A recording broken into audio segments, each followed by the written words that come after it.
Itataas natin ang kamalayan tungkol sa lumalalang isyu ng agricultural waste, gaya ng dayami at ipa ng palay, at kung paano ito maaaring oportunidad para sa inobasyon.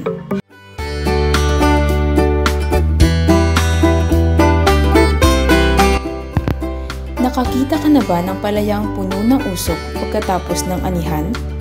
Yan ay dahil sinusunog ang mga tirang dayami at nakakasama ito sa hangin at lupa natin. Kadalasan, sinusunog o tinatapon lang ng mga magsasaka ang mga tirang dayami dahil mahirap itong proseso.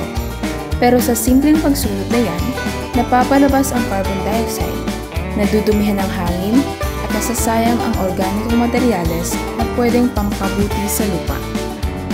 Isipin mo, paano kung magamit natin para gumawa ng isang kapaki-pakinabang at eco-friendly na produkto? Yan mismo ang gusto natin tuklasin sa vlog series na ito, kung paano natin mababago ang agricultural waste tungo sa inobasyon. Yan mismo ang gusto kong tuklasin sa vlog series na ito, kung paano natin mababago ang agricultural waste tungo sa biodegradable mats na makakatulong sa kalikasan at sa mga magsasaka.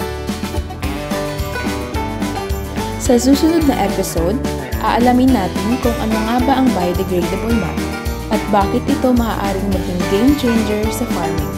Huwag kalimutang i-like, i-share at i-subscribe para sa mas marami pang eco ideas.